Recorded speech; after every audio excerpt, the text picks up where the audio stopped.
যৌতুকের টাকা দিতে না পারায় স্বামী স্ত্রীকে নানা ধরনের অত্যাচার করে স্বামীর মানসিক নানা অত্যাচার সহ করতে না পেরে আত্মহত্যার পথ বেছে নেয় সুমি বড়ুয়া। গেল 15 জুন কক্সবাজার উখিয়ায় এই ঘটনা ঘটে। স্বামী কনক বড়ুয়া পুলিশ সদস্য। বিয়ের পর থেকে স্ত্রীর পরিবারের কাছ থেকে নানা দাগে যৌতুক নিয়ে আসছিল কনক বড়ুয়া।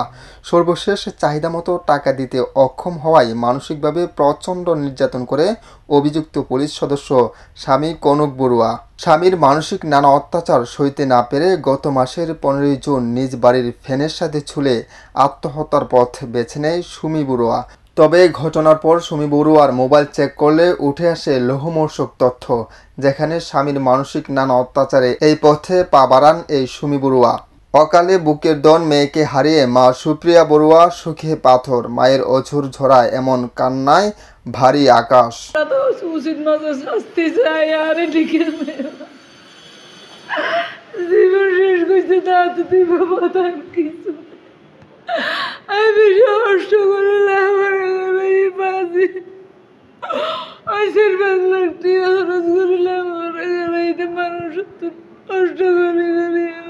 ঘটনার পর থেকে আত্মহত্যার নানা কারণ খুঁজে পায় ভুক্তভোগীর পরিবার, যা কিনা সপ্রমাণ, স্পষ্ট ও তথ্যবহুল প্রমাণ। তাই মেয়েকে হত্যার দায়ে অভিযুক্ত কনক বড়ুয়ার সুবিচার চেয়ে নিহত সুমি বড়ুয়ার পরিবার। তাতে সুমি বড়ুয়ার আত্মা শান্তি পাবে বলে মনে করেন সবাই।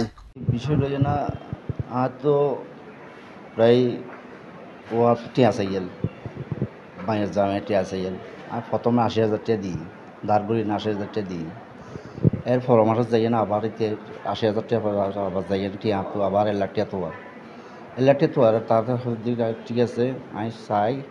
আর তখন তো আতর নাই, মানে আমি ফালে আয় দিদি চাই না চাই দাঁড় করে সহ্য করে চাই, আমি ফালি চাই।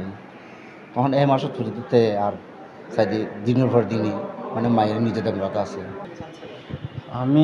আমি চাচ্ছি যে আমার বোনের সুস্থ বিচার পাক, এরকম কিছু প্রশাসনের কাছে দৃষ্টি আকর্ষণ করে বলবো যে আমার বোনের বিচারটা সুস্থ।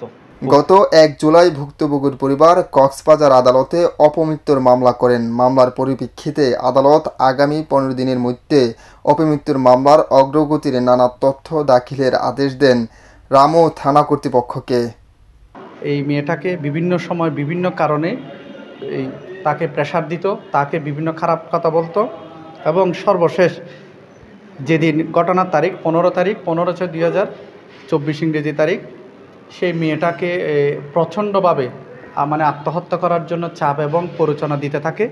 সে এত কঠিনভাবে এবং এত কঠোরভাবে এই মেয়েটাকে প্ররোচনা দেয়। সে আর সহ্য করতে না পারে এই আসামির কথা মতো তাকে ভিডিও কলে দেখিয়ে সেই 12:20 দিকে রাত সেই ঝুলিয়ে যায় শাড়ির সাথে। আমরা গত 1/7/2024 ইংরেজি তারিখ বিজ্ঞ আদালতে এই আসামির বিরুদ্ধে দণ্ডবিধি 306 ধারার আত্মহত্যা প্ররোচনা দেওয়ার অপরাধে তার বিরুদ্ধে আমরা বিজ্ঞ আদালতে মামলা করি।